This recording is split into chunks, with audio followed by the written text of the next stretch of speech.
태풍 차놈은 오늘 아침 북한에서 소멸되겠습니다. 하지만 바람이 계속 강하게 불겠고 밤까지 비가 이어진다고 하는데요. 네, 자세한 날씨는 기상캐스터 연결해서 알아보겠습니다. 김지연 캐스터. 네, 출근하실 때 안전운전하셔야겠습니다. 태풍이 빠르게 약화되고는 있지만 지금 보시는 것처럼 서울에는 계속 비가 이어지고 있고요. 일부 중부지방에서는 시간당 5mm 안팎으로 다소 강하게 내리는 곳도 있습니다.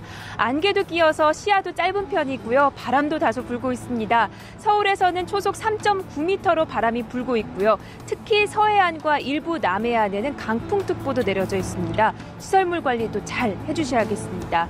오늘 비는 아침에 남부지방부터 그치겠고요. 밤이 돼야 모두 갤 것으로 예상이 됩니다. 그 사이 중부지방에는 5에서 20mm 정도 적게 내리겠습니다.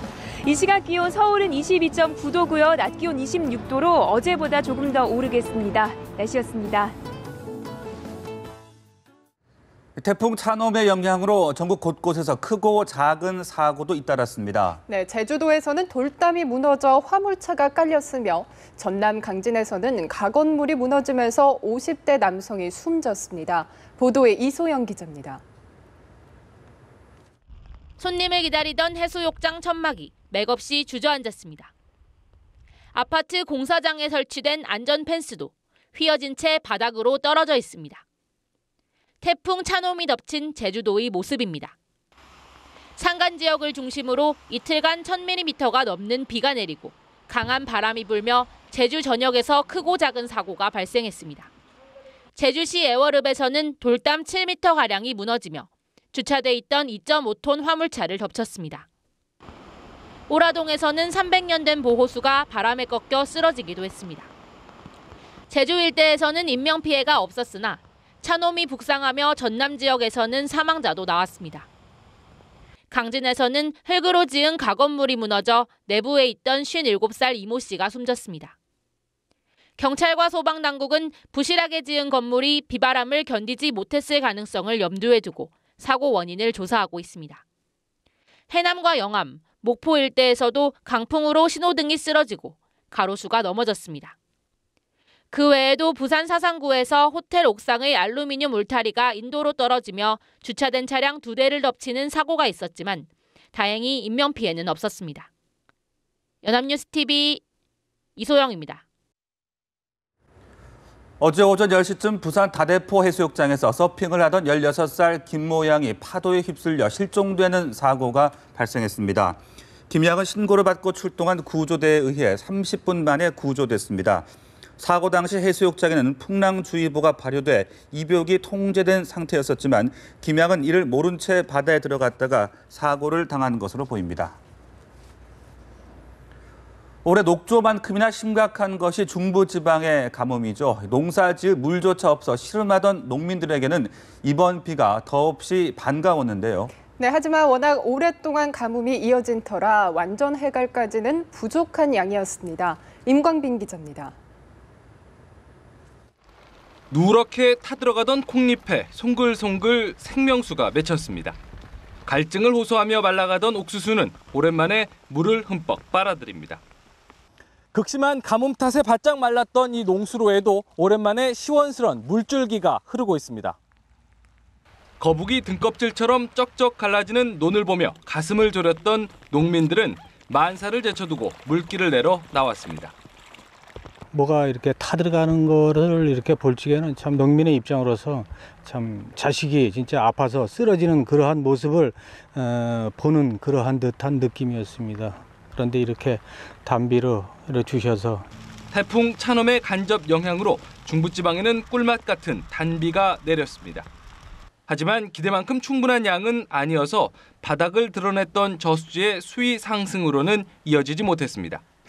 경기도와 강원도의 저수율은 30~40%를 간신히 넘기는 수준으로 여전히 평년 수준을 크게 밑돌았고 전국적으로도 하루 전과 비교해 0.2%가 상승하는 데 그쳤습니다. 수도권 상수원인 소양강댐의 수위에도 큰 변화가 없었고 저수율은 40%에 머물렀습니다. 농민들은 완전 해갈에 필요한 시원한 빗줄기를 기대하고 있습니다. 연합뉴스TV 임광빈입니다. 태풍 찬홈은 중국 동부 연안도 강타하면서 큰 피해를 냈습니다. 네, 저장성 일대에서만 191만 명의 이재민이 발생했습니다. 상하이에서 연합뉴스 정주호 특파원입니다. 물에 잠긴 도로, 어디가 차도이고 어디가 인도인지 구분이 되지 않습니다. 농작물도 모두 물에 갇혔습니다. 수확이 쉽지 않아 보입니다. 태풍 찬홈의 영향으로 중국 저장성을 중심으로 피해가 속출하고 있습니다. 원저우와 저우산, 타이저우 등지에서 저지대 침수로 이재민이 발생했고 강풍과 함께 폭우가 쏟아지며 일부 지역에서는 농작물 수확이 불가능할 정도로 큰 피해를 봤다고 저장성 당국이 전했습니다. 강풍과 호우로 인해 무너지거나 파손된 가옥도 1000여 채를 넘었고 저장성에서만 1000억 원이 넘는 직접적인 경제 손실이 발생한 것으로 당국은 보고 있습니다.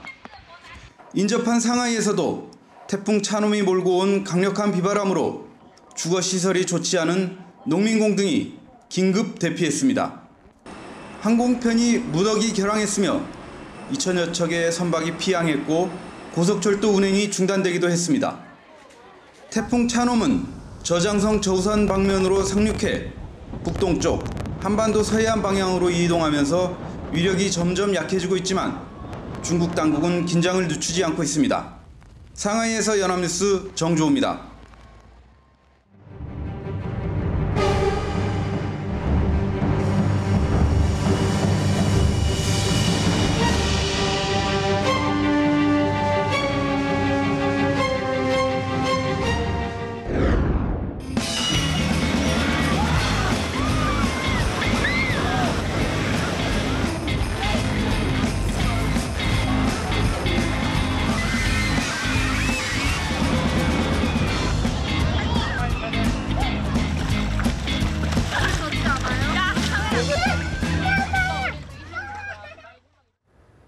네, 메르스 사태가 확실한 소강 국면에 접어들면서 정부가 언제 공식적으로 메르스 종식을 선언할지도 관심입니다. 네, 일단 다음 달 초가 유력한데요.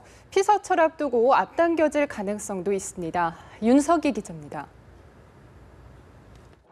국내 중동호흡기 증후군 메르스의 최대 잠복기는 28일.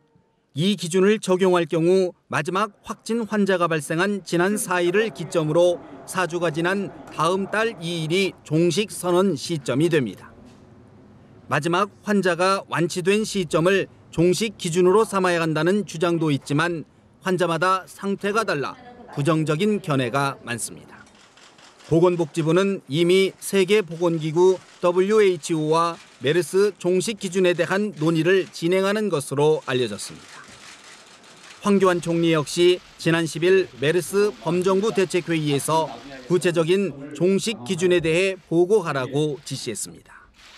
이번 주부터는 범정부 대책회의도 총리 대신 보건복지부 장관이나 국무조정실장이 맡아 주재할 예정입니다. 메르스 환자에 대한 철저한 관리와 함께 추가 확산이 없을 경우 조기에 사실상 종식을 선언할 가능성도 점쳐지고 있습니다. 경기 위축에 대한 우려가 커지는 상황에서 피서철을 맞아 국내외 관광객의 불안을 잠재울 필요가 크다는 판단에서입니다. 황 총리는 인천국제공항을 찾아 한국 관광 홍보에 나섰고 박 대통령은 공공기관부터 국내에서 휴가를 보내달라고 당부하기도 했습니다. 특히 여름 휴가철에 우리 관광업계가 다시 일어설 수 있도록 공공기관과 기업들이 기왕이면 국내에서 휴가를 즐기면서 지역의 특산물도 구입하고 정부는 이르면 이번 주 초 메르스 종식 기준과 시점을 발표할 예정인 것으로 알려졌습니다. 연합뉴스 TV 윤석입니다.